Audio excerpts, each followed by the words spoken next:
الخلائق بقدرته ونشر الرياح برحمته والصلاة والسلام على الرسول المسدد المصطفى الأمجد المحمود الأحمد سيدنا ومولانا ومولى الكونين جد الحسن والحسين معاني أبا القاسم محمد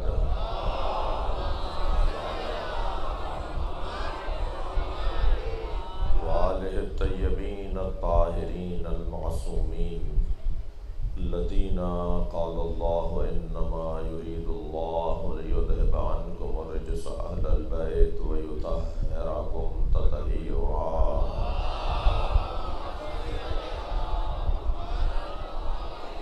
ولعنة الله على أعدائهم أجمعين من يوم عداوتهم إلى قيام يوم الدين. أما بعد، قال الحكيم في القرآن الكريم بسم الله الرحمن الرحيم قل إنما أعظكم بواحدة أن تقوموا لله مثنى وفرادا وما بصاحبكم من جنة إن هو إلا نذير لكم. صلوات.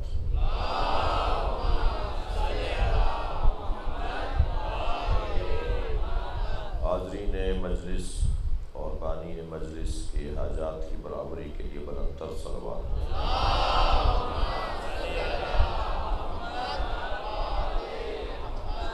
سورہ مبارکہ فرقان کی آیہ کریمہ ہے.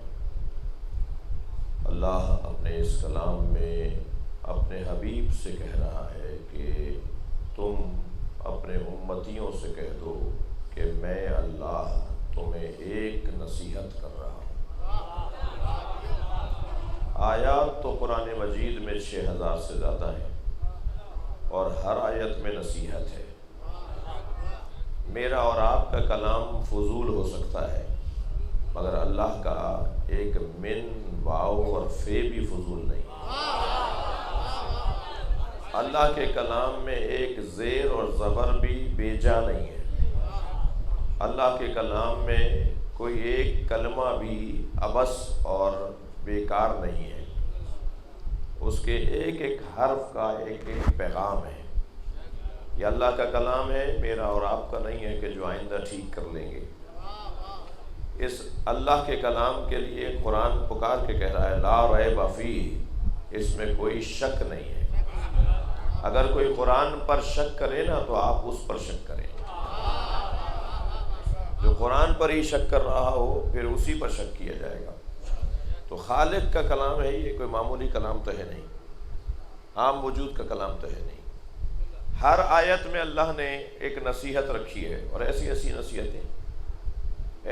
نصیحتیں جو اگر ایک آیت پر بھی میں اور آپ عمل کر لیں، آیات تو 6000 سے زیادہ ہیں نا، مگر ہم ایک آیت پر بھی عمل کر لیں تو ہم اچھے انسان بن سکتے ہیں. اور سارا مسئلہ میرے عزیزوں، میرے بچوں، میرے کم سن ساتھیوں، سارا مسئلہ ہی اچھا انسان بننے میں ہے. اس لیے کہ ڈاکٹر اچھا بن سکتا ہے، انجینئر اچھا بن سکتا ہے، حتیٰ مولوی اور عالم بھی اچھا ہو سکتا ہے، مگر ضروری نہیں ہے کہ کوئی اچھا انسان بن سکے. انسان بننا سارے کاموں سے مشکل ہے. یہ ساری کائنات کو تو اپنے مٹھی میں رکھتا ہے مگر یہ خود اپنے قابو میں نہیں ہے. یہ 6 فٹ کے بدن پر قابو نہیں پاتا، یہ اپنے آپ کو سنبھال ہی نہیں پا رہا. یہ 4 کروڑ کی گاڑی سنبھال لیتا ہے مگر 6 فٹ کا بدن نہیں سنبھال پاتا. یہ پوری مملکت سنبھال لیتا ہے مگر اپنے آپ کو نہیں سنبھال پاتا. اور یہ پوری دنیا کے لیے ایک حاکم بن جاتا ہے مگر یہ اپنے وجود پر حاکم نہیں ہوتا. یہ بہت بڑی کمزوری ہے انسان کی. اور میں اور آپ اس لیے بار بار مجلس میں آ کے بیٹھتے ہیں کہ ہم اس حسین سے جڑنا چاہتے ہیں جو نہ صرف اپنے اوپر مکمل قابو رکھتے تھے بلکہ 72 مملکتیں دکھائی ہیں. صلوات پڑھیں محمد و آل محمد.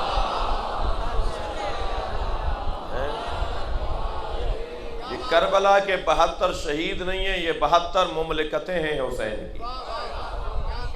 اور آپ کا اور میرا اس نام پر جمع ہونا یہ ہماری فطرت کا تقاضا ہے.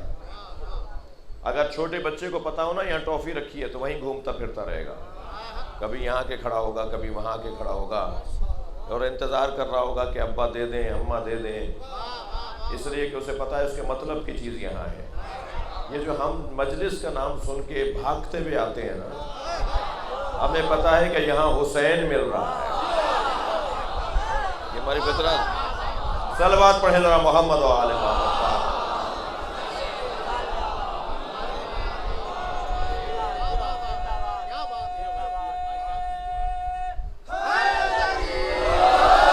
ماشاءاللہ، جب امام حسین کے نام پر ہم ایسے جمع ہوتے ہیں، یہ ہماری فطرت کا تقاضا ہے، یہ ہمیں ہمارا اندر کا آدمی کھینچ کر لے کر آ رہا ہے، یہ ہمارا ہمزاد ہمیں کھینچ کر لا رہا ہے، اور عقیدت بھرا جملہ کہہ دوں، فرشتہ ہمیں کھینچ کے لاتا ہے۔ ہم اپنی پسند سے، ہم اپنی مرضی سے، یعنی میری مراد جو ہے ہم اپنی مرضی سے نہیں آتے، ہمیں کوئی طاقت ہے جو کھینچ کے لاتی ہے۔ اور عزیزان گرامی، طاقت تو انہیں بھی بلاتی ہے جو نہیں آتے، مگر آپ میں اور اس میں فرق یہ ہے کہ ان کی شیطانی طاقت ان کی رحمانی طاقت پر غالب آ جاتی ہے، اور جو آ جاتے ہیں ان کی رحمانی طاقت شیطانی طاقت پر غالب آ جاتی ہے۔ اب یہی تو جھگڑا ہے نا شیطان کا اور رحمان کے نمائندوں کا۔ اس جھگڑے میں جو کامیاب ہو جائے، اس جھگڑے میں جو کامیاب ہو جائے اسی کو حسینی کہا جاتا ہے، جو ناکام ہو جائے اسی کو یزید کا۔ صلوات پڑھ لیں ذرا محمد و آل محمد۔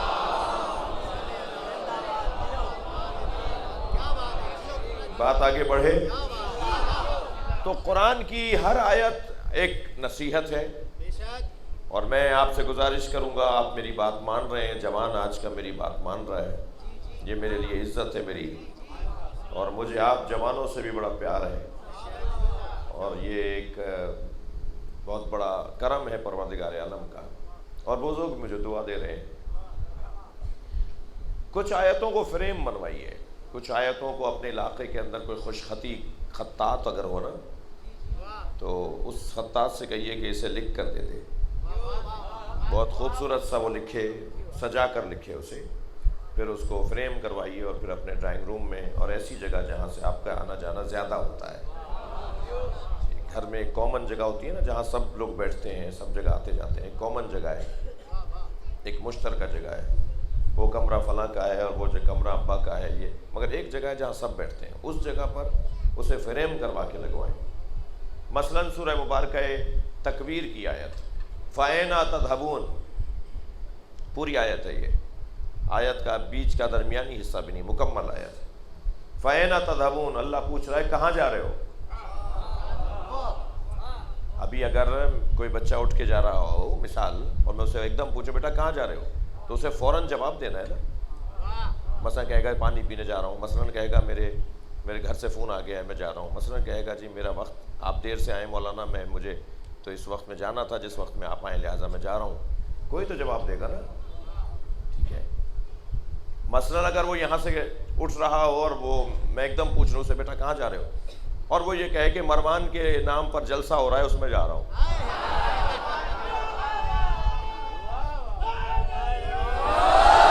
مثلاً، تو جیسے ہی وہ یہ کہے گا نا کہ مروان کے نام پہ ایک جلسہ ہو رہا ہے میں وہاں جا رہا ہوں، تو سارا یہاں کا مجمع کہے گا کہ کہاں جا رہے ہو؟ حسین کو چھوڑ کر جو مروان کی طرف جائے اس کی دنیا بھی تباہ، اس کی آخرت بھی برباد۔ تو اسے کہیں گے بیٹا یہ جواب نہیں ہے، جانے کی جگہ ہی نہیں ہے وہ، ایسا ہی ہے۔ مثلا پانی پینے جا رہا ہے، کوئی کچھ نہیں کہے گا بھائی پانی پینے جا رہا ہے، مثلا کہے گا میرے اسکول کا وقت ہو گیا ہے، میرے ٹیوشن کا، کوئی کچھ نہیں کہے گا اسے، یعنی یہ جواب تھا جو دیا اس نے۔ لیکن اگر کوئی ایسی بات کر دے جو جواب ہی نہیں ہے تو فوراً سب پلٹ کے کہیں گے کہاں جا رہے ہو؟ اب اللہ ہم سے پوچھ رہا ہے فَأَيْنَ تَذْهَبُونَ، کہاں جا رہے ہو؟ تو جیسے آپ بچے کے اٹھنے پر پوچھیں اور اسے فوراً جواب دینا ہے، ایسے ہی ہماری ہر حرکت پر اللہ ہم سے پوچھ رہا ہے کہاں جا رہے ہو؟ اگر جواب ہے تو جواب دو، ورنہ کہاں جا رہے ہو؟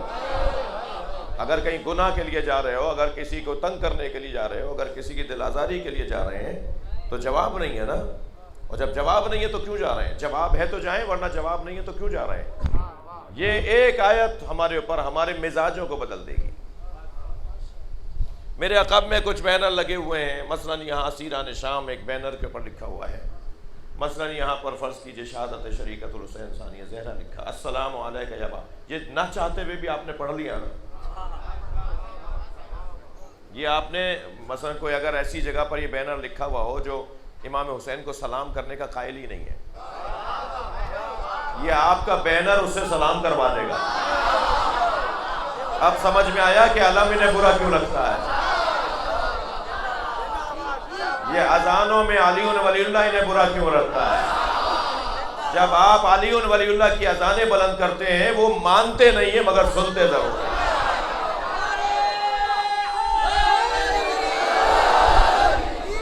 پریشانی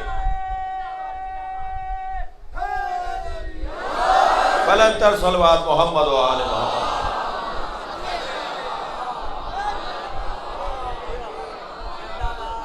اچھا ہوتا ہے بعض لوگوں کو پہلی مرتبہ کوئی چیز یا غلط فہمی کی بنیاد پر کوئی چیز، میں یہ نہیں کھاتا، اس سے یہ ہو جاتا ہے، اس سے وہ ہو جاتا ہے، لیکن جب ایک دفعہ اس کا ذائقہ لے لیتا ہے نا پھر کہتا ہے میں یہی کھاؤں گا۔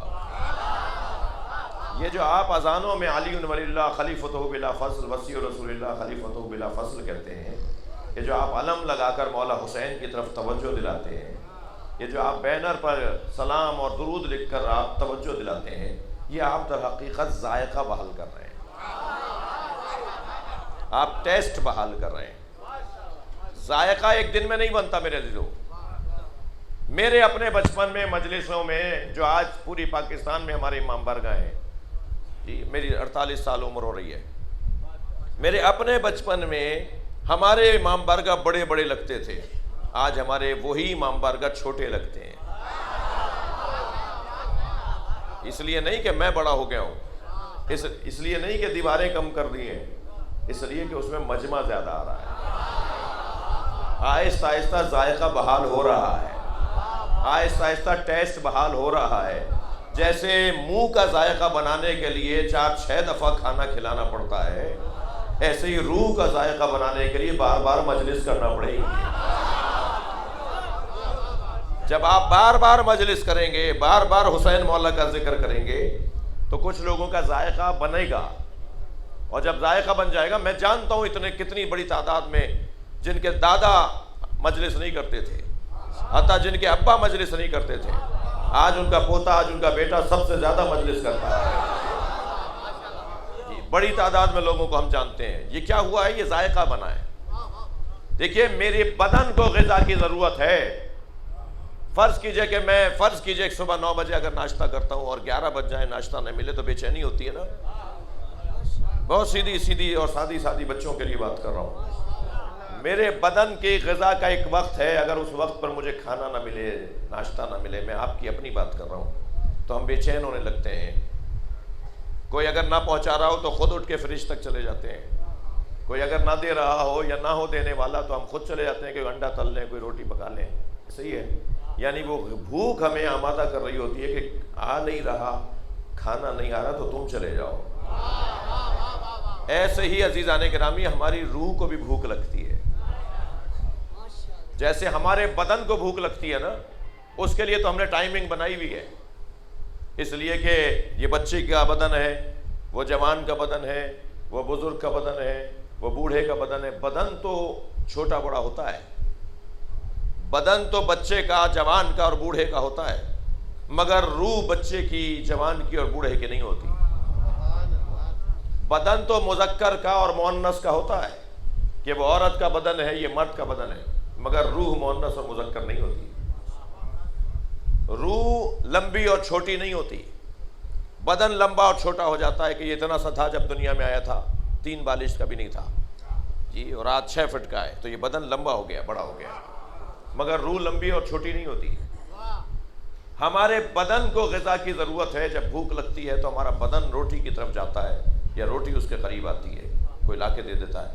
ہماری روح کو بھی تو بھوک لگتی ہے، ہماری روح کو جب بھوک لگتی ہے تو عزیزان گرامی اس کا کوئی ٹائم نہیں ہے، وہ تو چاہتی ہے جتنا مجھے کھلاؤ گے اتنا ہی میں طاقتور ہو جاؤں گی، اور جتنا روح طاقتور ہو جائے گی اتنا ہی بدن پر غالب آ جائے گی، اور جن کی روحیں ان کی بدنوں پر غالب آ جاتی ہیں وہ میدان چھوڑ کے بھاگتے نہیں ہیں۔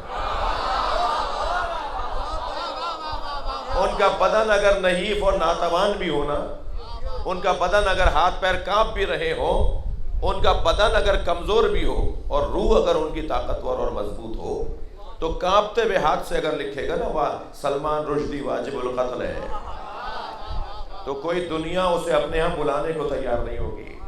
اسے اگر قتل کر دیا گیا ہوتا تو شاید ایک دفعہ مرتا۔ خمینی ابو شکن کے فتوے نے اسے روزانہ مارا ہے۔ یہ کیا بدن کو مضبوط کریں یا روح کو مضبوط کریں؟ ہمیں بدن کی غذا کی ضرورت پڑتی ہے، تب ہم بدن کی غذا کی طرف جاتے ہیں۔ روح کی غذا کیا ہے؟ میں ان بچوں اور جوانوں سے کہہ رہا ہوں، گانے نہیں سنا کرو، واہیات بول جو گانوں میں ہوتے ہیں وہ نہیں سنا کرو۔ موسیقی مطلقاً حرام نہیں ہے، مجھے شرعی مسئلہ بتانے کی بھی ضرورت ہے۔ موسیقی، ہر موسیقی حرام نہیں ہے، لیکن لہو و لعب کی موسیقی حرام ہے، جو انسان کو حیوانیت کی طرف لے جائے، جس میں انسان کے بدن کی لذتوں کی باتیں ہو رہی ہوں، وہ موسیقی حرام ہے، وہ گانا حرام ہے، سننا حرام ہے، بولنا بجانا تو اس کا وہ جانے، اس حرام پر حرام ہے، لیکن سننے کی بات کر رہا ہوں۔ اچھا، سماع اور استماع میں فرق ہے۔ سماع، کان میں آواز پڑ گئی، ابھی بھی کوئی گزر رہا ہوگا میری آواز پڑے گی، ٹھیک ہے، کان میں آواز چلے جانا یہ ہے سماع سننا، اور توجہ دینے کو استماع کہا جاتا ہے۔ اگر آپ کسی بس میں بیٹھے ہیں، کسی سواری میں، کسی جہاز میں، کسی بھی جگہ، اور وہاں گانا بجایا جا رہا ہے جو واہیات گانا ہے، تو کان میں تو آپ کیا آئے گا؟ یہ کان میں آنے سے گناہ نہیں ہوگا، اس پر غور کرنے سے گناہ ہوگا۔ یہ تو آپ کے ہاتھ میں ہی نہیں تھا نا۔ جو چیز آپ کے ہاتھ میں نہ ہو، اللہ اس پہ گناہ کیوں دے گا؟ جس میں آپ مجبور ہو رہے ہوں اس میں آپ کو گناہ نہیں ہوگا۔ مجبوری میں، اور جان جا رہی ہے، مجبور ہو رہا ہے، توجہ چاہوں گا۔ تو بدن کی، میری باتوں سے تھک تو نہیں رہا؟ بدن کی غذا یہ روٹی ہے، بدن کی غذا یہ پانی ہے، اور بدن کو جب بھوک لگتی ہے تو یہ غذا کی طرف جاتا ہے۔ روح کی غذا کیا ہے؟ بہت دیر لگا دی ایک جملہ کہنے میں نے۔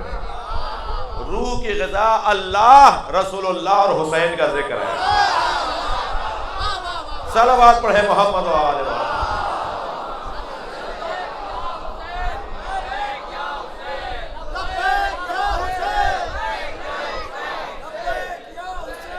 بلند تر صلوات پڑھے محمد و آل محمد۔ ماشاءاللہ آپ کی تعداد کم نہیں ہے، صلوات اس سے بہتر پڑھے ہیں۔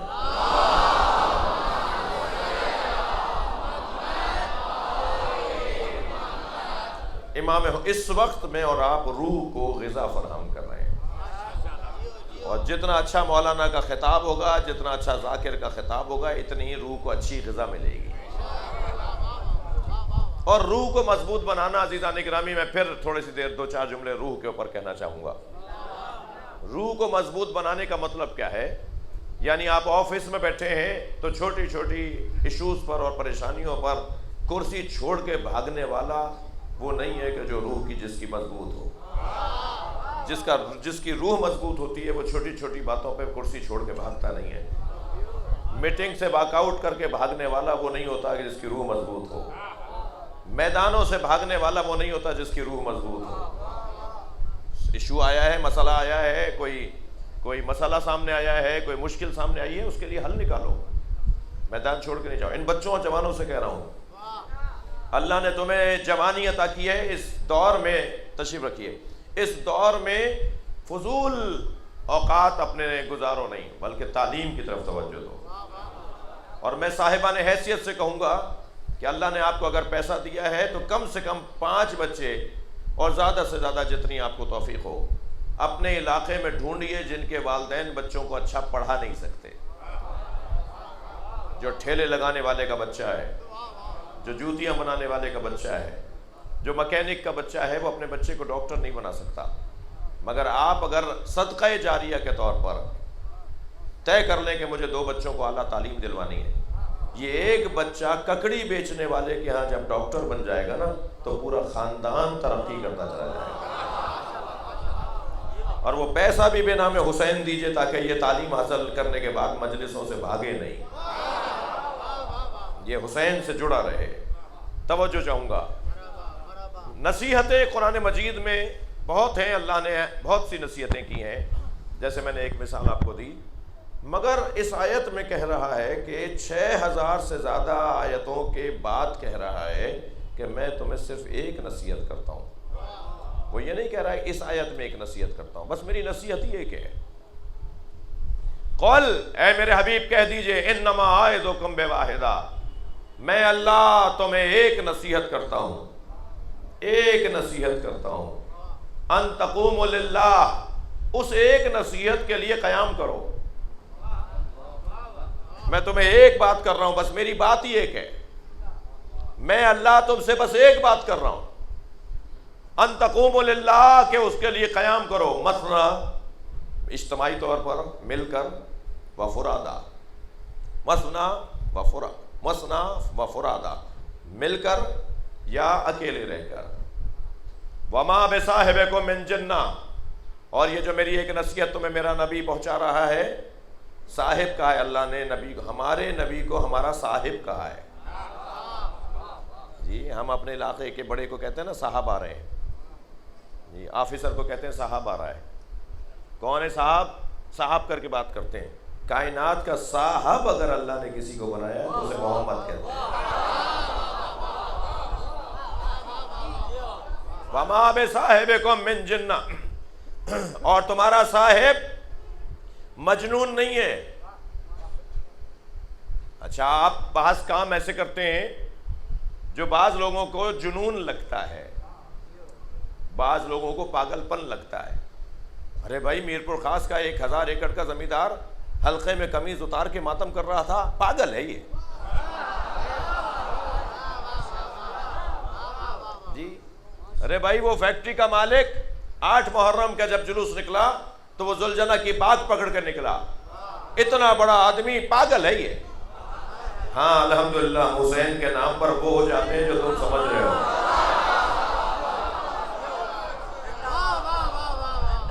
بھائی مجھے اور آپ کو، میں نے ایک جملہ کہہ دیا ہے، مجھے اور آپ کو حسین کے نام پر پاگل نہیں بولا جاتا، ہمیں اہل بیت کے نام پر پاگل نہیں بولا جاتا۔ یہ انسان اتنا خطرناک ہے، نبی مکرم جب علی علی کرواتے تھے تو یہ بولتے تھے کہ مجنون ہو گئے ہیں۔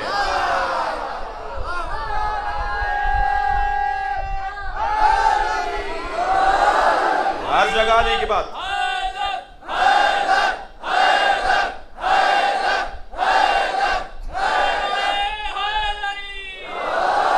ہر جگہ علی کی بات، نبی کو دیکھو جب دیکھو علی علی، کھانا بغیر علی کے نہیں کھاتے، پانی بغیر علی کے نہیں پیتے، کوئی سفر نہیں ہوتا جس میں نہ پوچھیں علی کہاں ہے، کوئی مجلس، کوئی بیٹھک، کوئی نشست نہیں ہے سرکار کی جس میں آپ کی آنکھیں ڈھونڈ نہ رہی ہوں کہ علی کہاں ہے۔ کتنی مرتبہ ہوا کہ نبی مکرم تشریف فرما ہے، اصحاب بیٹھے ہوئے ہیں اور سب کے آنے کا وقت تھا مگر علی نہیں پہنچے، تو دروازے کی طرف دیکھ رہے ہیں میرا علی کہاں ہے۔ توجہ ہے؟ پوچھا جبریل بیٹھے ہوئے تھے، جبریل کم عمرک، جبریل تمہاری عمر کتنی ہے؟ بیٹا تمہاری عمر کتنی ہے؟ نہیں اس کی 7 سال 10 سال، ماشاءاللہ۔ تمہاری عمر کتنی ہے؟ عمر تمہاری عمر کتنی ہے؟ تمہاری کتنی ہے؟ 8 سال ہے، ماشاءاللہ۔ یہ بچے جانتے ہیں کہ عمر بولتے ہیں۔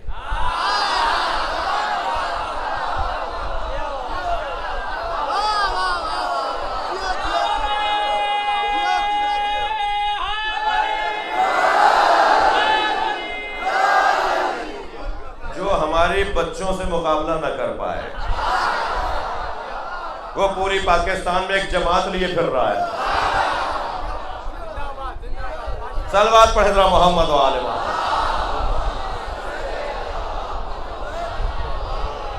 اس سے بہتر اور بلند صلوات۔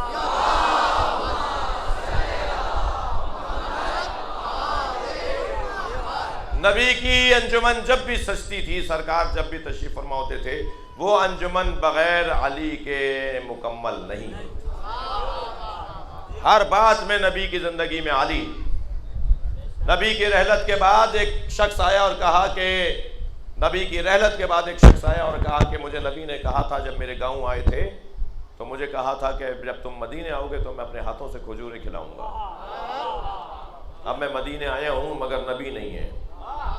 تو حضرت ابوبکر نے فرمایا علی کو بلاؤ. دور حضرت ابوبکر کا ہے نا پہلا دور، نبی کی رحلت کے فوراً بات کر رہا ہوں. فرمایا علی کو بلاؤ. مولا علی تشریف لائے. فرمایا علی سے کھجوریں کھلائیں. مولا علی نے اسے اپنے ہاتھ سے کھجوریں کھلائیں. سارا واقعہ بتایا. مولا علی نے کھجوریں کھلائیں. ایک صحابی محترم نے کہا کہ اے ابوبکر یہ کام تو آپ بھی کر سکتے تھے. جی آپ اپنے ہاتھ سے کھجوریں کھلا دیتے. فرمان لگے جب میں ہجرت کی رات نبی کے ساتھ غار میں تھا تو ساری رات نبی نے یا اللہ کی بات کی یا علی کی بات کی.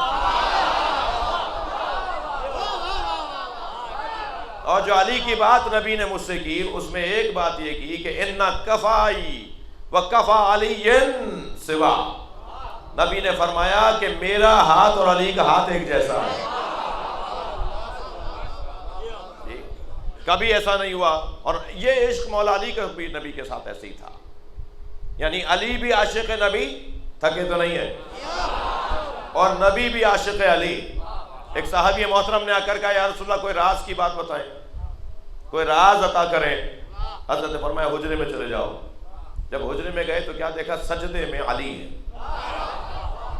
اور حالت سجدہ میں علی پڑھ رہے ہیں اللہم اغفر للخاطئین من شیعتی بحق محمد. یا اللہ میرے گناہگار شیعوں کو محمد کے صدقے معاف کر دیں. کہتے ہیں جب میں باہر نکلا تو دیکھا کہ اب نبی سجدے میں. نبی نے بھیجا تھا جاؤ حجرے میں جا کے دیکھو میں تمہیں اللہ کا راز دے رہا ہوں، میں ایک راز دے رہا ہوں. کہا جب میں باہر آیا تو دیکھا نبی سجدے میں ہے اور نبی کو سجدے کی حالت میں دیکھا تو نبی پڑھ رہے تھے اللہم اغفر للخاطئین من امتی بحق علی. یا اللہ میرے گناہگار امتیوں کو علی کے صدقے معاف کر دے. علی نبی سے عشق، نبی علی سے عشق. اور عشق کا عالم یہ ہے کہ کبھی فرماتے ہیں مثل علی کمثل الرأس من الجسد. علی کی نسبت میرے ساتھ ایسے ہے جیسے سر اور جسم کو ہوتی ہے. علی میرا سر ہے، میں علی کا جسم ہوں. توجہ کر لی. کبھی فرماتے ہیں علی اور میں اس امت کے دو باپ ہیں. انا و علی ابوا ہذہ الامہ. میں اور علی اس امت کے دو باپ ہیں. عجیب بات ہے. حدیث سمجھنے کی ہے، حدیث پہ غور کرنے کی ضرورت ہے. دو باپ کیوں فرمایا سرکار نے؟ اس وجہ سے فرمایا کہ جب تک بچہ بالغ نہ ہو جائے باپ کی ضرورت رہتی ہے.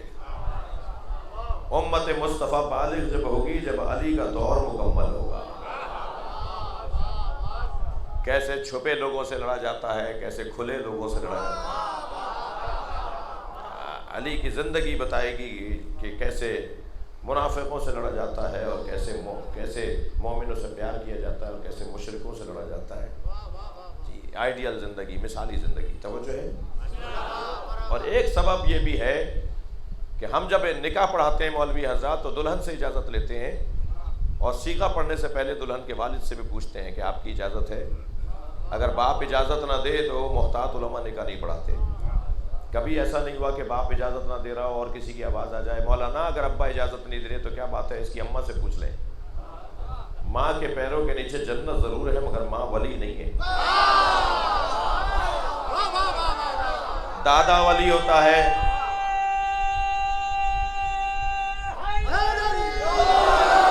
دادا ولی ہوتا ہے، باپ ولی ہوتا ہے، دادی نانی اماں ولی نہیں ہے. ماں کے پیروں کے نیچے عظمت اس ماں کی اتنی زیادہ ہے مگر ولایت باپ کو حاصل ہے. اگر باپ اجازت نہ دے رہا ہو تو ماں سے نہیں پوچھا جاتا. نبی نے جو فرمایا نا میں اور علی اس امت کے دو باپ ہیں، شاید اس وجہ سے فرمایا کہ اگر کسی میدان میں کوئی ماں اس باپ کے مقابلے میں آ جائے تو یہ نہ دیکھنا کہ ماں کیا کہہ رہی ہے، یہ دیکھنا تمہارا باپ کیا کہہ رہا ہے.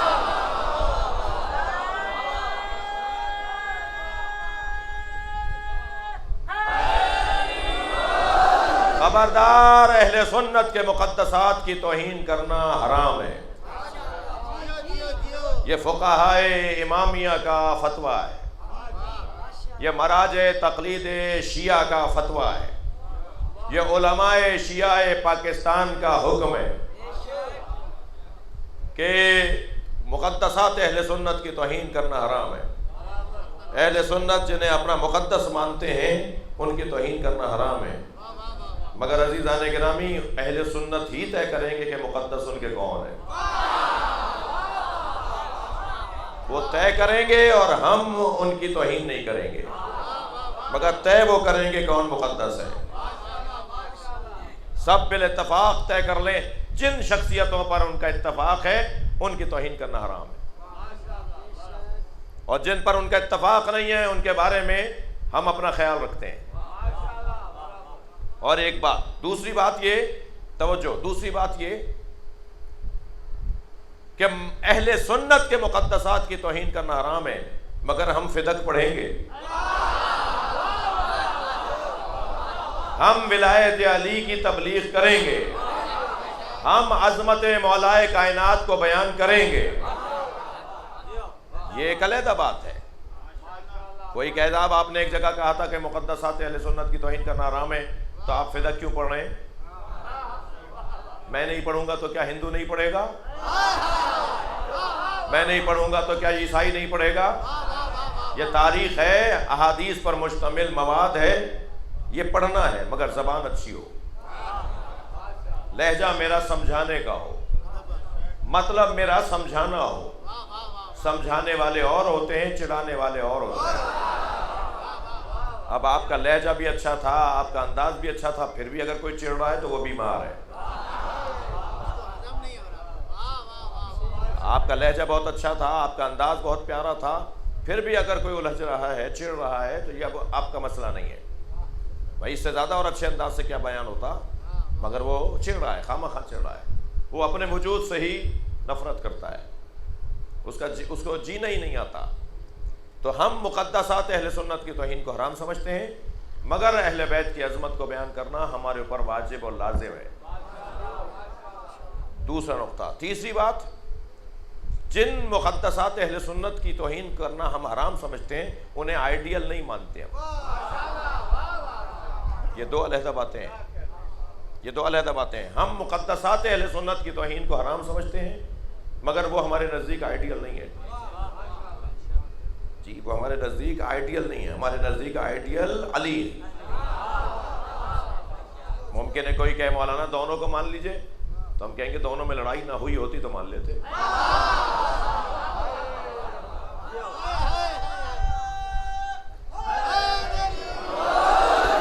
اچھا اب یہ تو گفتگو،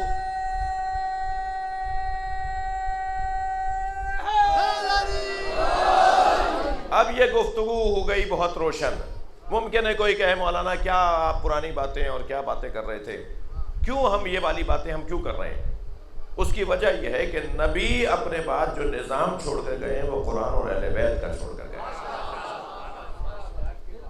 اصحاب محترم بھی اگر مسئلہ پوچھنے جاتے تھے تو والی سے پوچھتے تھے۔ اہل بیت ہے۔ میں اسی حلیے میں آپ کا نوکر ہوں، پوری دنیا میں پھرتا ہوں، ہر کئی دسیوں ممالک ہو چکے ہیں، اور پاکستان کا تو کوئی شہر اور شاید ہی کوئی گاؤں رہ گیا ہو، کم سے کم بڑے قصبے اور سارے ٹاؤن تو سارے دیکھ لیے ہیں پاکستان کے، پشاور سے لے کر پیواڑ سے لے کر اور کراچی تک کوئی شاید ہی کوئی بڑا قصبہ، کوئی ٹاؤن، ضلع تو شاید ہی نہیں رہا کوئی جہاں پر مجلس نہیں پڑھی، وہاں جا کر ضرور اہل سنت کے ہاں فاتحہ ضرور پڑھنے گیا۔ ہاں کچھ ایسے علاقے ہیں جو 5%، 8%، یہاں پر مثلا اتنی بڑی تعداد نہیں ہے کہ یا نہیں سمجھتے کہ ہم وہاں پر جائیں، لیکن وہاں بھی گیا ہوں اور اہل سنت سے پیار کا مظاہرہ کرنے گیا ہوں۔ میں شیعہ بچوں سے کہہ کے تھک نہیں رہا، میں تھک نہیں رہا، بار بار بولوں گا، اہل سنت ہمارے بھائی نہیں ہے، ہماری جان ہے، اور اپنی جان سے پیار کیا جاتا ہے، اپنی جان سے پیار کیا جائے۔ باہر بھائی تو پھر بھی کسی میراث کے مسئلے میں لڑ لیتا ہے، بھائی تو پھر بھی کبھی دکان کے مسئلے پہ لڑ لیتا ہے، بھائی تو موٹر سائیکل پہ لڑ لیتا ہے، مگر جان سے لڑائی نہیں ہوتی۔ صلوات پڑھنے ذرا محمد و آل محمد۔ اس سے بہتر اور بلند صلوات پڑھیں گے۔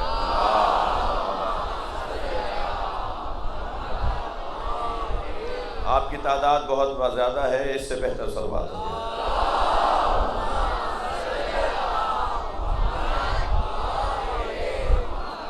توجہ کر رہے ہیں آپ؟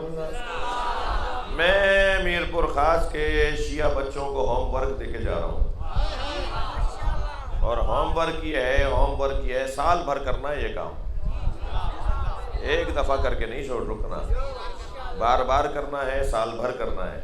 آپ کے علاقے کے اندر جو اہل سنت علماء رہتے ہیں ان کو جا کے سلام کرو۔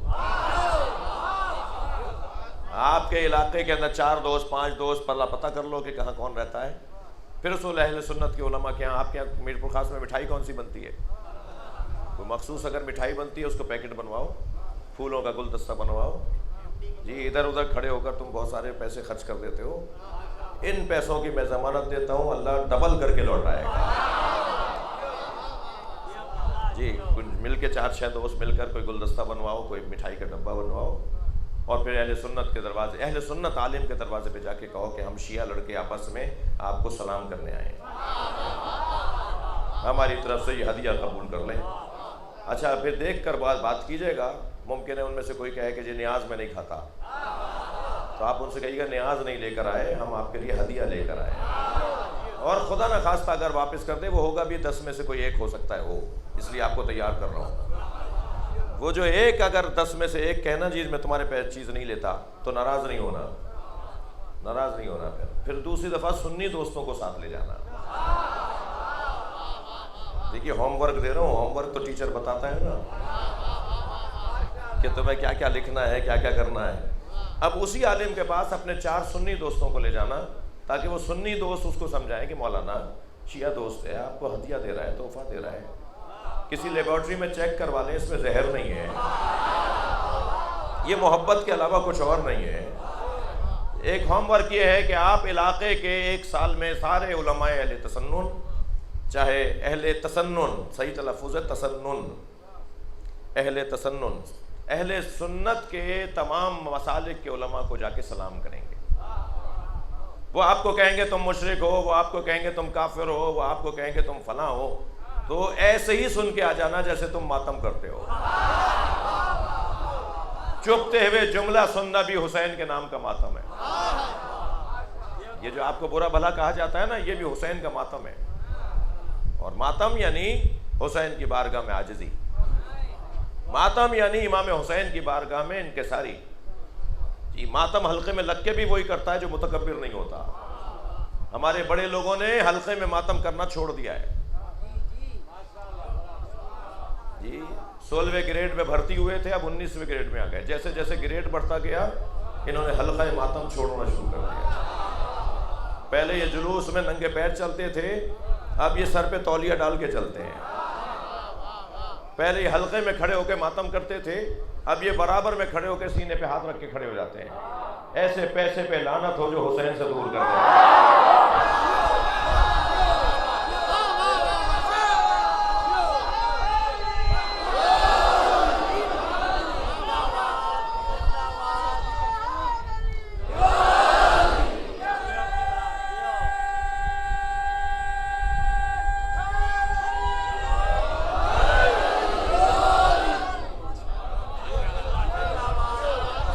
مولا امام جعفر صادق علیہ السلام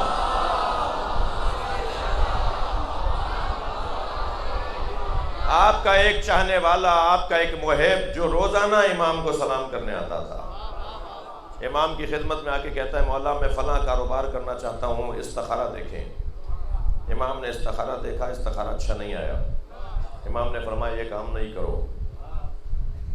وہ 6 مہینے کے بعد آیا، روزانہ آتا تھا، اب 6 مہینے بعد آیا، اور امام سے کہنے لگا مولا آپ نے فلاں دن آپ نے استخارہ دیکھا، استخارہ اچھا نہیں آیا، مگر میں یہاں سے جب گیا تو مجھے نظر آ رہا تھا، مجھے سمجھ میں آ رہا تھا کہ میں کامیاب ہو جاؤں گا، پیسہ میرے پاس زیادہ آ جائے گا، میں نے وہ کاروبار کیا اور میرے پاس پیسہ بہت آ گیا، مگر اب میں آپ سے سوال یہ کرنے آیا ہوں کہ استخارہ منع کیوں آیا تھا جب مجھے اس میں فائدہ ہونا تھا؟ تو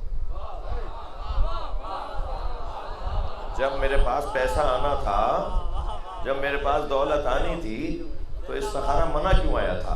امام نے فرمایا پہلے روزانہ سلام کرنے آتے تھے، اب 6 مہینے بعد آیا، جو پیسہ ہم سے دور کر دے وہ پیسہ کہاں ہے؟ جو تمہیں نماز جماعت چھڑوا دے، جو تمہیں مسجد جانے سے روک دے، جو تمہیں غریبوں سے بات کرنے سے روک دے، جو تمہیں رشتہ داروں سے دور کر دے، وہ پیسہ کہاں ہے؟ جو تمہیں مجلس اور ماتم سے دور کر دے، وہ دولت کہاں ہے؟ امام نے فرمایا تم 6 مہینے بعد ملنے آئے ہو، اس کا اندازہ ہے تمہیں کتنا بڑا نقصان ہوا ہے؟ تمہارا استخارہ اسی لیے منایا تھا۔ جی خبردار میرے عزیزوں، میرے بچوں، اس انداز سے آگے لے کے چلیے معاملات کو۔ باقاعدہ عالمی سازش ہے پاکستان میں فرقہ واریت پھیلانے کی۔ ایک عرب ملک سے اور ایک امریکہ سے پیسے آئے، اور پیسوں نے جو روٹ بنایا ہے وہ پاکستان کے ادارے جانتے ہیں۔ ایک بہت بڑی میٹنگ کے اندر پاکستان کے ایک سب سے بڑے حفاظتی ادارے کے سربراہ نے ہمارے سامنے کہا، میں ملک کی سطح کے اجلاسوں میں بیٹھنے والا آدمی ہوں، آپ سے پیار کی وجہ سے آیا ہوں۔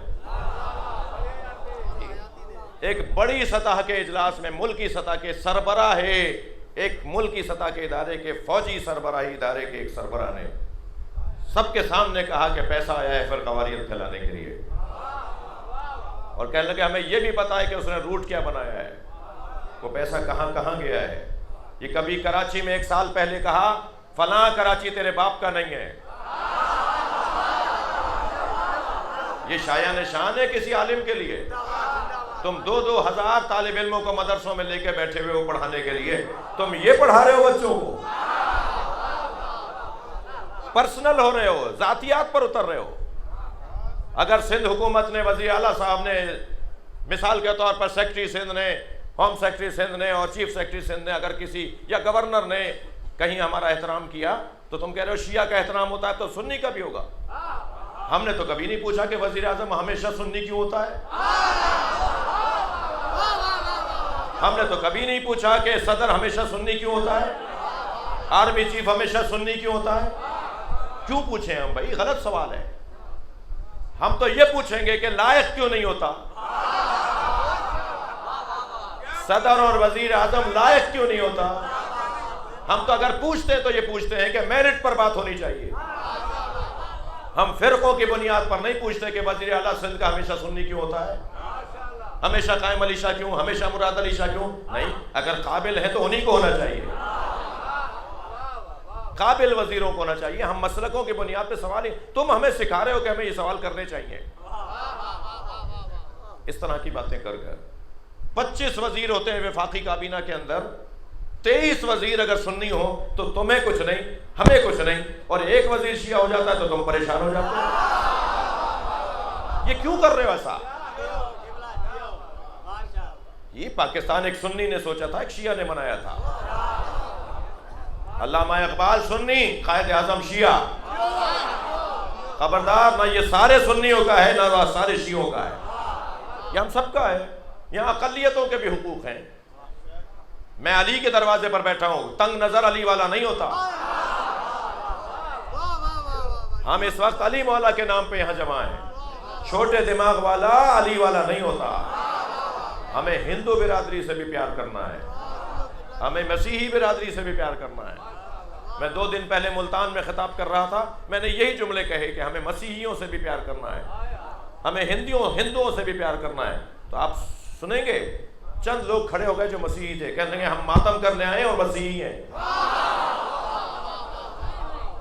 کالے کپڑے انہوں نے پہنے ہوئے تھے، جی مولا کے ماتم میں آئے ہوئے تھے، مجلس میں بیٹھے ہوئے تھے، کہنے لگے ہم مسیحی ہیں۔ یہ مجلس شیعوں کی ملکیت نہیں ہے۔ کوئی پاکستان کے حفاظتی اور ریاستی اداروں کو جا کے سمجھائے کہ آپ کے پاس جو 25 لوگ چل کر آتے ہیں کہ مجلس رکواؤ، انہیں جواب دو مجلس شیعوں کی نہیں ہو رہی۔ شیعہ شخصیت کو فون کر کے مجلس روکنے کی بات نہیں کرو کہ مجلس روک دو، ہمارے پاس 25 لوگ آئے تھے کہ اگر مجلس ہوگی تو یہ ہو جائے گا۔ آپ نے کیوں نہیں جواب دیا اسے؟ ان 25 لوگوں کو آپ نے جواب کیوں نہیں دیا کہ مجلس شیعوں کا مسئلہ نہیں ہے، یہ ساری ملتوں کو جوڑنے کا مسئلہ ہے۔ کراچی کا سانحہ ہوا، سانحہ عاشورہ جس میں دھماکہ ہوا، کون سا سن تھا؟ 2011 2010 میں جو سانحہ ہوا، بہت بڑا سانحہ تھا۔ ذوالفقار مرزا صاحب اس وقت وزیر داخلہ سندھ تھے، یہ مصطفیٰ کمال میئر تھے کراچی کے اس وقت میں جی. سانحہ عاشورہ جب ہوا 52 لوگ شہید ہوئے تھے، ان میں 25 سنی تھے. کوئی ایک مجھے جلوس اور حادثہ بتا دیجئے. میل سی کے اندر مجلس کے اوپر حملہ ہوا، آدھے لوگ شہید سنی تھے. اور پھر میں سندھ میں مجلس پڑھ رہا ہوں. سندھ بھٹائی کی سرزمین ہے، سندھ قلندر کی سرزمین ہے. یہاں یہ فرقہ واریت کی باتیں نہیں کرو. یہاں جتنے بھی اولیاء الہی کے مزار ہیں وہ سب حسینی ہیں، وہ سب امام حسین کے ساتھ جوڑنا چاہتے ہیں. مجھے یقین ہے اس وقت بھی مجلس میں ایک بڑی تعداد سنی بھائیوں کی بیٹھی ہے جی. میں پاکستان کے سب سے بڑے اجتماع سے خطاب کرتا ہوں، نشتر پارک کے اجتماع سے. 11-12 سال سے مرکزی مجلس پڑھ رہا ہوں اور مرکزی مجلسیں پڑھ رہا ہوں. ایک بڑی تعداد میں افسران ہیں، اہل سنت ہیں، دیوبندی ہیں، وہ کہتے ہیں جی امام بارگاہ میں ہمیں مسئلہ ہوگا مگر نشتر پارک مجلس سننے آئیں گے، وہ تو سرکاری پارک ہے.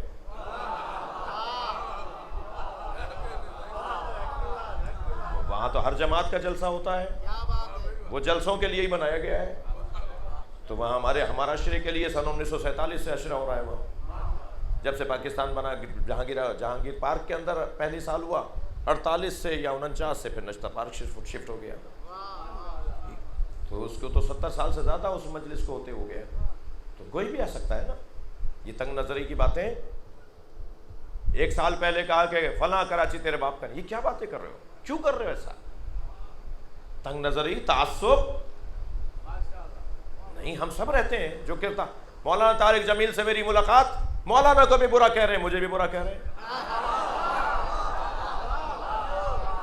مولانا میرے بڑے ہیں، وہ مجھے اپنا عزیز مانتے ہیں، مجھ سے پیار کرتے ہیں، میں ان سے پیار کرتا ہوں جی. مسلسل رابطوں میں ہیں، دعائیں لینے اور دینے کا اور مشوروں کا تبادلہ ہے. انہیں بھی برا کہتے ہیں مجھے. اس کا مطلب یہ ہے جو جوڑنے والا ہوتا ہے تم اسے برا کہتے ہو، جو لڑوانے والا ہوتا ہے وہ تمہیں اچھا لگتا ہے. یہ کس طرف ماحول کو لے جا رہے ہیں؟ ایک سال پہلے تو آپ کے پاس کچھ نہیں تھا نا. اب بھی اس سال آپ کو میری تقریروں سے کچھ نہیں ملا. تو آپ نے 6 سال پرانا میرا آسٹریلیا کے عشرے کا ایک کاٹ پیٹ کے کلپ نکالا. یہ پاکستان کا بھی نہیں ہے وہ کلپ، 6 سال پرانا کلپ. ایک ملک کا میرا ایک کلپ نکالا، اس میں سے بھی کاٹ پیٹ کر کے کہا دیکھو یہ توہین کر رہا ہے. ہاں ہم بنی امیہ کو نہیں مانتے اور ڈنکے کی چوٹ پہ نہیں مانتے.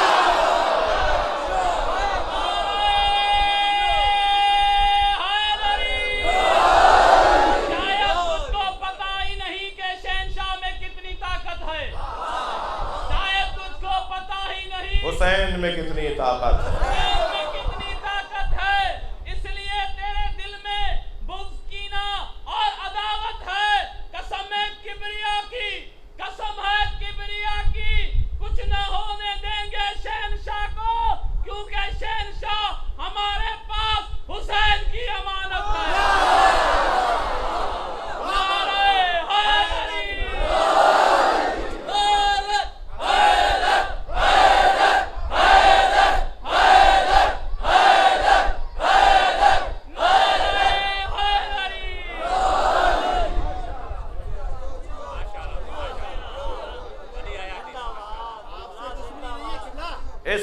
اس سال پھر انہوں نے اس سال ایک ٹھنڈے کمرے میں بیٹھ کے باتیں کر رہے ہیں.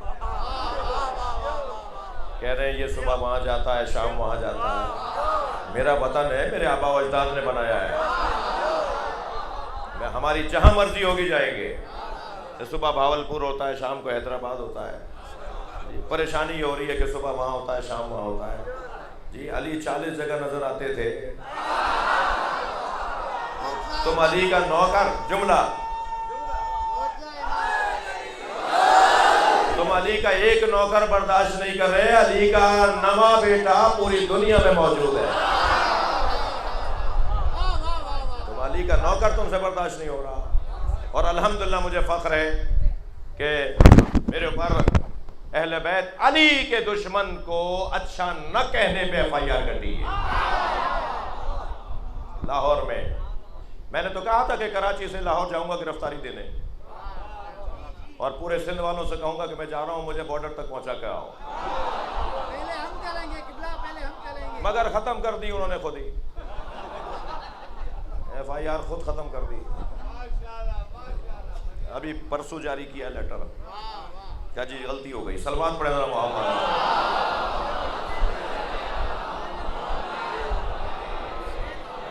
توجہ ہے؟ میں میر پور خاص کے مومنین سے بھی کہوں گا، مجلس میر پور خاص میں پڑھنے آیا ہوں مگر میر پور خاص کے لیے نہیں پڑھ رہا۔ یہ ویڈیو بنا رہے ہیں میرے دو جوان، اور یہ بعد میں وائرل ہو جائے گی اور سب سنیں گے، تو سب کے لیے کہہ رہا ہوں۔ اول تو ہم نے بات کی ہے مراد علی شاہ صاحب سے بھی، صدر مملکت سے بھی، وزیر اعظم سے بھی، ابھی جو بھی کراچی آئے ہوئے تھے، اس سے پہلے جو میری ملاقاتیں ہیں، میرے گھر تشریف لا چکے ہیں۔ تو اور ظاہر ہے وہ جب وزیر اعظم ہمارے گھر آئیں گے تو مجھے بھی تو ان کے یہاں جانا ہوگا نا، یہ اخلاقیات کا حصہ ہے۔ تو یہ جو تنگ نظر اور چھوٹے دماغ کے لوگ ہوتے ہیں نا، جی وزیر اعظم ہاؤس کیوں گئے تھے، یہ درباری ہو گئے۔ تمہارا مسئلہ، تمہاری ایک ٹوٹی کوئی ٹھیک نہیں کر سکتا جب تک تمہارے واسطے اور تعلقات نہ ہو۔ ہم اپنے چوک پہ لگے ہوئے بلب کو ٹھیک نہیں کروا سکتے جب تک آپ کے تعلقات اور واسطے نہ ہوں، اور آپ مسئلے پاکستان کی سطح کے حل کروانا چاہتے ہیں اور ملاقات پر تنقید کرتے ہیں، ملاقاتوں پہ تنقید کرتے ہیں کہ یہ دربار میں کیوں چل کے گئے، عالم کو دربار میں نہیں جانا چاہیے۔ تو عالم کے گھر اگر حاکم چل کر آ جائے تو عالم کو بھی تو دعا دینی چاہیے، اگرچہ میں اپنے آپ کو عالم کہنے کے لائق نہیں ہوں، میں ایک طالب علم ہوں، اور اللہ کرے طالب علم رہوں، مرتے دم تک طالب علم رہوں۔ صلوات پڑھنے ذرا محمد۔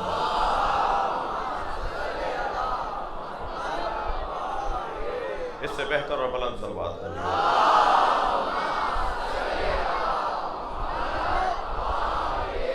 تو یہ جو کچھ ہوا 1 سال سے میرے ساتھ ہو رہا ہے، میرے ساتھ یعنی آپ کے ساتھ ہو رہا ہے، پچھلے سال ہوا، پھر اس سال پھر ہوا، یہ جو کچھ ہو رہا ہے اس کے پیچھے سازش ہے۔ اچھا، اگر مجھے پہلے سے پتا ہو کہ یہ بندہ جو اس وقت تڑپ رہا ہے تو اس کو فالج ہو رہا ہے، تو میں فالج کا علاج کروں گا، اس کو باندھوں گا نہیں۔ میں ڈھونڈوں گا کہ اس کی بیماری کا علاج کیا ہے، میں اس کو نہیں ماروں گا، اس کے ساتھ زیادتی نہیں ہونے دوں گا، وہ تو تکلیف میں ہے۔ جب مجھے پتا ہے کہ اس کے پیچھے بیماری تعصب کی ہے، اس کے پیچھے بیماری پیسے کی لالچ کی ہے، اس کے پیچھے بیماری پاکستان دشمن طاقتوں کی ہے، یعنی پاکستان دشمن طاقتیں اس کے پیچھے بیماری کے طور پر ہیں، یعنی سبب وہ ہے، وجہ وہ ہے۔ تو آپ یہ جب کہیں گے کہ مجھے کہیں گے جی متا کی اولاد اور نویں کی اولاد اور چھٹی کی اولاد، جب مجھے گالیاں دیں گے تو میں کیا کروں گا؟ میں ان سے کیوں ناراض ہوں؟ میں اسے کیوں نہیں جواب دوں جس نے اسے پیسہ دیا ہے، جس نے اس کو کہا ہے کہ پاکستان میں یہ ماحول بنا۔ جب یہ مجھے ہمیں گالیاں دیں تو پہلے تو ہمیں دیکھیں، ہم اخبار پڑھ کے نظریہ نہیں بناتے، ہم نہج البلاغہ پڑھ کے نظریہ بناتے۔ ہم اپنا انداز اور اپنی روش مولا علی سے لیتے ہیں۔ مولا علی کی کتاب نہج البلاغہ پڑھنے والا ذہین سمجھدار ہوتا ہے۔ جی ہمیں مولا علی نے اتنے فارمولے دیے ہیں۔ میں ان بچوں سے پھر دوبارہ کہہ رہا ہوں کہ ایک اور ہوم ورک لے لو، زیادہ ہوم ورک پہ پریشان تو نہیں ہو گئے؟ ہاں وہ ہوتا ہے کہ جی اس دفعہ تو بہت زیادہ ہوم ورک ملا ہے، چھٹی، تو میں تو آپ کو 1 سال کا دے رہا ہوں نا، 1 سال کا ایک اور ہوم ورک کا کام آپ کو دے رہا ہوں، وہ یہ کہ نہج البلاغہ پڑھو۔ مجھے آئندہ سال بتانا ہمیں سائیں بانی کہاں ہے مجلس کے، سائیں کے آئندہ کی مجلس کا وعدہ پرویز بھائی جب کریں گے، جب یہاں پر 8-10 لوگ کھڑے ہو کے کہیں گے ہم نے نہج البلاغہ پڑھ لی، 8-10 میں کم سے کم کہہ رہا ہوں، اگر سارا مجمع کہے تو کیا ہی ہے۔ صلوات پڑھے گا محمد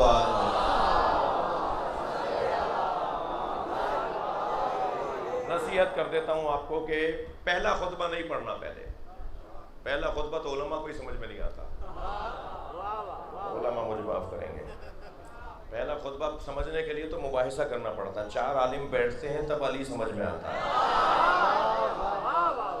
مولا علی کا پہلا خطبہ انتہائی مشکل خطبہ ہے، فلسفہ ہی فلسفہ ہے جی۔ پہلا خطبہ پہلے نہیں پڑھنا، آخری کلمات قصار سے پڑھنا شروع کرنا جی۔ 248 میرے مولا کے چھوٹے چھوٹے فرامین ہیں، پہلے انہیں پڑھنا، پھر مولا کے خط پڑھنا، 71 خط ہے مولا کے، 79 معاف کیجیے گا، 79 خط ہیں مولا کے.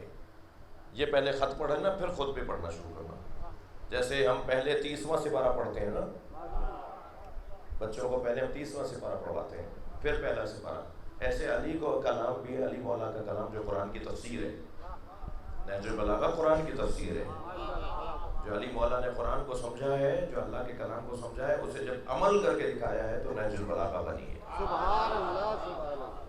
دوسرا ہوم ورک آپ کو یہ دے دیا, جو علی کو پڑھنے والے لوگ ہیں نا, جو مولا کے کلام کو پڑھنے والے لوگ ہیں, ان کی سمجھداری کوئی سمجھ نہیں پائیں گے لوگ جب تک کہ علی کو پڑھیں گے نہیں. تو بہت روشن بات ہے کہ اگر ہمارے ملک میں فرقہ واریت یا تعصب یا لڑنے لڑانے کی کوئی بات کر رہا ہو تو پہلے تو آپ سمجھیں کہ اس کے پیچھے کون ہے. پچھلے سال جب انہوں نے گالیاں دی تو ہم نے کیا موقف دیا تھا؟ ہم نے کہا تھا سب نعرہ لگاؤ پاکستان زندہ باد. ہم نے بڑے بڑے شیعہ مجلسوں جلوسوں کے اجتماعات میں کہا جی پاکستان زندہ باد, اس لیے کہ پاکستان میں یہ پاکستان چینج آف بلاک کی طرف ہے, نئے دوستوں کی طرف ہے. یہ افغانستان اگرچہ جو کل ہوا ہے وہ ناقابل برداشت واقعہ ہے, مسجد میں جو سامنے ہوا ہے, لیکن جو خطے کے حالات تبدیل ہو رہے ہیں نا, تو نہیں چاہتے کچھ لوگ جو دور بیٹھے ہیں, صحراؤں کے مالک ہیں, وہ نہیں چاہتے کہ پاکستان کے اندر کوئی بہتری آئے.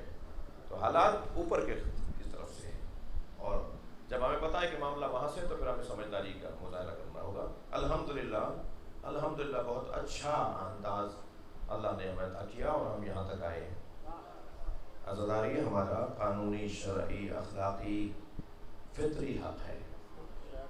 ہم مولا کا ذکر کرنا چاہتے ہیں. اسی مجلس میں آپ زیادہ جانتے ہوں گے, میں جتنوں کو جانتا ہوں, معتبر لوگ آئے ہوئے ہیں, شخصیات آئی ہوئی ہیں, صاحبان حیثیت لوگ آئے ہوئے ہیں. عجیب حسن ہے اس مجلس کا, فیکٹری کا مالک بھی بیٹھا ہے, ککڑی بیچنے والا بھی بیٹھا ہے, 1000 ایکڑ کا زمیندار بھی مجلس میں آ کے بیٹھتا ہے, اور اس زمین پہ کام کرنے والا ایک مثال نوکر مزدور بھی آ کے بیٹھتا ہے. سب حسین کے عشق میں آ کے بیٹھتے ہیں, سب نبی کے عشق میں آ کے بیٹھتے ہیں, اور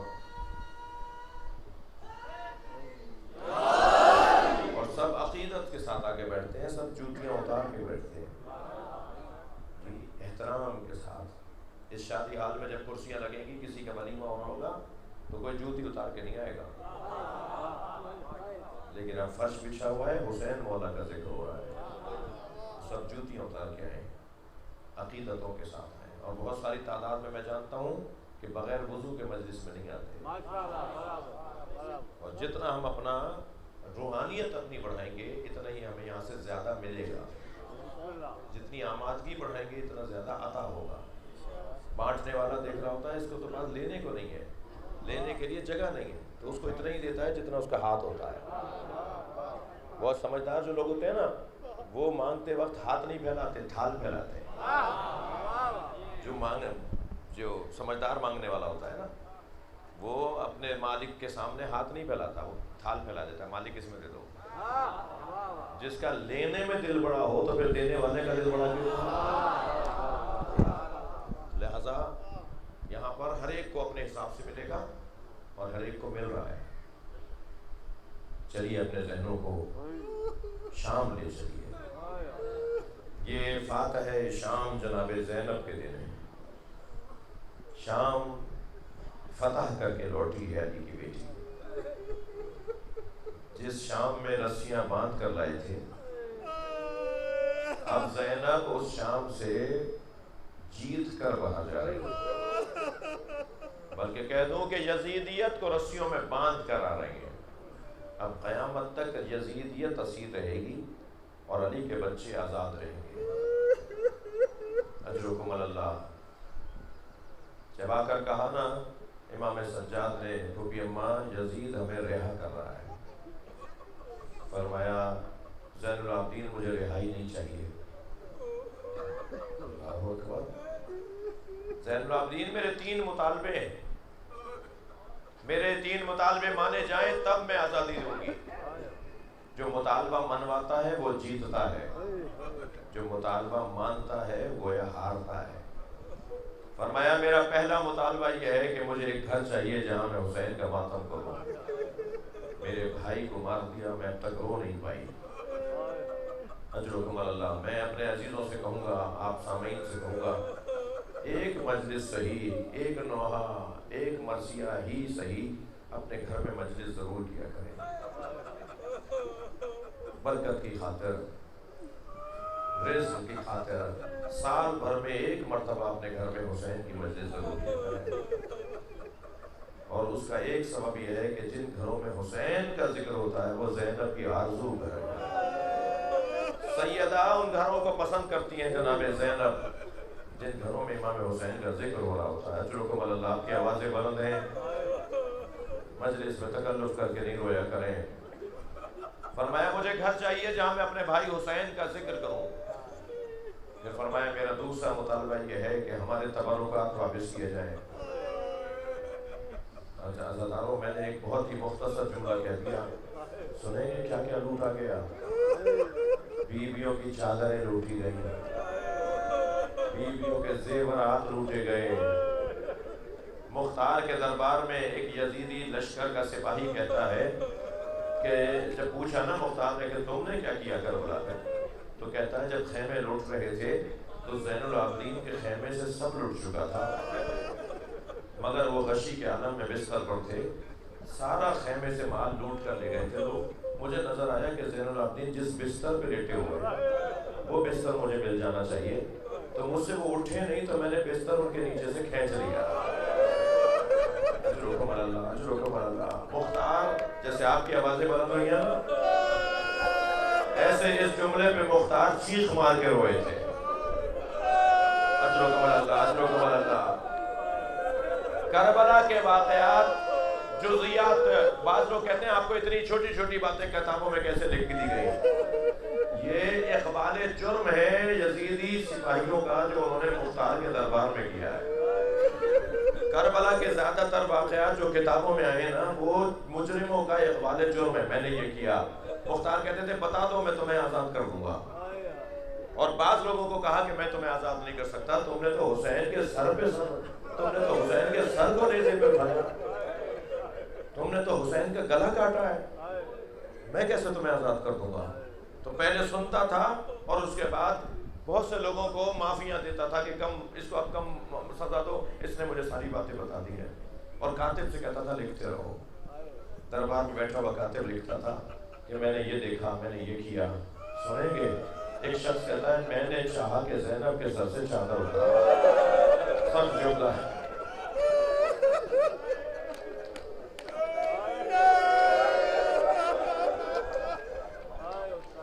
کہتا ہے کہ جب میں قریب کیا تو میرے ہاتھ کانپنے لگے. ایک جانب مجھے اس چادر کے پیسے ملنے تھے،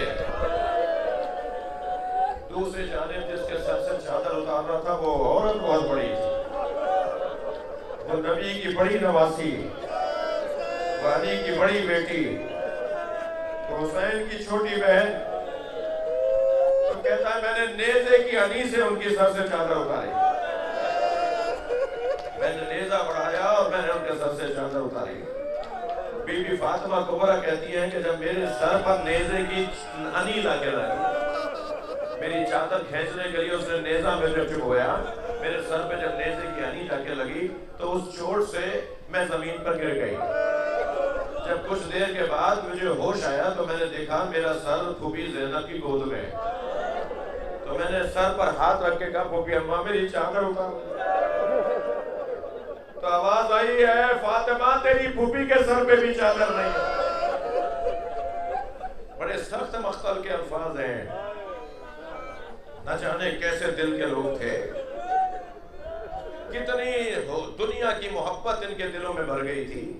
امام حسین نے کہا تھا کہ تم میری بات جو سن نہیں رہے، تم جو میرے بعد میرے بچوں کے ساتھ ظلم کرو گے، اس کا سبب بتاؤں کہ میں تمہیں سمجھا بھی رہا ہوں تب بھی نہیں مان رہے. آخری خطبہ حسین کا کربلا میں فرمایا اس کا ایک بڑا سبب یہ ہے کہ تمہارے شکموں میں حرام مال گیا ہوگا. جو حرام کھاتا ہے اسے نصیحت اثر نہیں کرتی. خدا کے واسطے میں آپ سے گزارش کروں گا شبہ ناک مال، حرام مال نہیں کھاؤ. جو حرام مال کھاتا ہے اس پہ نصیحت اثر نہیں کرتی، اس پہ قرآن اثر نہیں کرتا، اس پر رسول کا فرمان اثر نہیں کرتا۔ حسین کو مارنے والے دو طرح کے لوگ تھے، حرام کھانے والے لوگ اور علی کا بغض رکھنے والے لوگ۔ شام والے بغض علی کے بیمار تھے، کوفے والے حرام کھا کے آئے تھے۔ جب امام نے کربلا کے لشکر کے، یزیدی لشکر کے سالار عمر ابن سعد سے خطاب کیا نا، سامنے وہ گھوڑے پہ بیٹھا تھا، امام نے آواز دی کہ اسے بلاؤ، میں اس سے آخری بات کرنا چاہتا ہوں۔ علی اکبر مارے جا چکے، عباس مارے جا چکے، اور محمد کے لاشیں اٹھا کر لے آئے، قاسم کا پامال لاشا اٹھا کر لے آئے، حتیٰ 6 مہینے کا بچہ بھی مارا گیا۔ اب کربلا میں اکیلے حسین رہ گئے تھے، تب امام نے فرمایا کہ اسے بلاؤ، میں اس سے بات کروں۔ امام نے اسے نصیحتیں کی کہ میرے خون سے اپنے ہاتھوں کو رنگین نہیں کرو، تمہاری دنیا بھی برباد ہو جائے گی، تمہاری آخرت بھی برباد ہو جائے گی، توبہ کر لو، معافی مانگ لو، مجھے نہیں مارو۔ یہ کہہ کر امام نے فرمایا تمہیں رے کی گورنری کی پیشکش ہے؟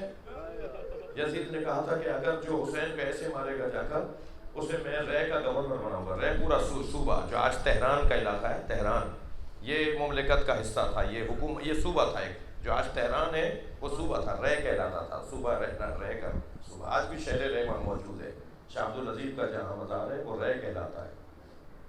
امام نے فرمایا میں نے سنا ہے کہ تجھے گورنر کی پیشکش کی گئی ہے کہ گورنری دوں گا اگر حسین کو مارے گا، تو میں تجھے ابھی بتا دیتا ہوں، تو جب مجھے مار کے جائے گا نا تو حالات اتنے بدل جائیں گے کہ وہ تجھے رے کے جو کے دانے بھی نہیں دے گا، تجھے رے میں اگنے والی جو اس کے دانے بھی نہیں ملیں گے، دنیا بھی تیری برباد ہو جائے گی مجھے مار کے، آخرت بھی تیری برباد ہو جائے گی مجھے مار کر، مجھے نہ مار۔ مگر اس نے بات نہیں سنی عزیزارو، امام حسین کی بات نہیں سنی، اور یہی ہوا جب یہ کربلا سے امام کو مار کے پہنچا ہے نا تو حالات تو بدلنا شروع ہو گئے تھے۔ زینب کو لائے اس لیے تھے اسے، جناب رباب کو لائے اس لیے تھے اسے، 4 سالہ بچی سکینہ کو کیوں لائے تھے؟ یہ واقعہ دبنے والا نہیں تھا۔ اگر جناب زینب نہ ہوتی تو اصحاب اخدود کا نام اگر قرآن نے لیا ہوتا تو ان کا نام بھی ایسے ہی جناب امام حسین کی قربانی بھی گم ہو جاتی۔ جب جناب آیت اللہ باقر الصدر کو صدام نے قتل کیا تو فوراً کہا ان کی بہن بنت الہدا کو بھی مارو، باقر الصدر کی بہن بنت الہدا کو بھی شہید کر دیا، دونوں بہن بھائیوں کو مارا۔ تو اس کے ایک جرنل نے بڑے ڈرتے ڈرتے کہا کہ آپ عورت کو کیوں مار رہے ہیں، آپ ان کی بہن کو کیوں مار رہے ہیں، ان کا کیا قصور ہے؟ کہنے لگا حسین کو مارنے کے بعد یزید کو زینب کو مارنا چاہیے، یہ زینب کی وجہ سے آج حسین کی قربانی زندہ ہے۔ بھائی کو مار دیا، بہن کو بھی مار دو۔ اب سمجھ میں آیا کہ کیوں لے کر آئے تھے جناب زینب کو؟ جہاں جہاں علی کی بیٹی جا رہی تھی وہاں پیغام شہادت حسین پہنچا رہی تھی۔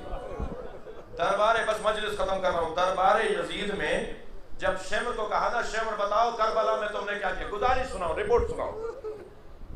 500 سے زیادہ کرسیوں پر مہمان بیٹھے تھے اور ساری بیویاں ایک حلقے میں کھڑی تھیں اور امام سجاد بیڑیوں اور ہتھکڑیوں میں سامنے کھڑے تھے اور یزید بیٹھا ہوا تھا تخت پر اور سامنے حسین کا کٹا ہوا سر رکھا تھا۔ یہ منظر تھا کربلا کے، یہ منظر تھا شام کے دربار کا۔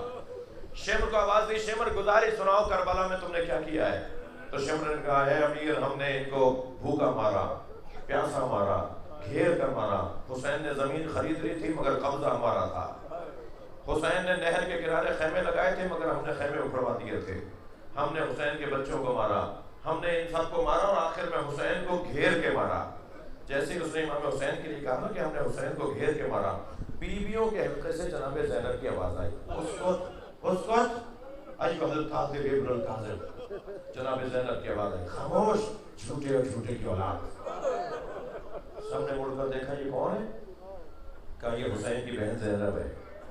جو کرسیوں پہ باہر کے مہمان آئے ہوئے تھے، کچھ مسیح تھے کچھ یہودی بھی تھے، انہوں نے کہا انہیں بولنے دو، اس عورت کو بولنے دو، یہ کچھ کہنا چاہتی ہے۔ تو یزید نے مڑ کے دیکھا اور کہا زینب سے کہو کہ بات کرے۔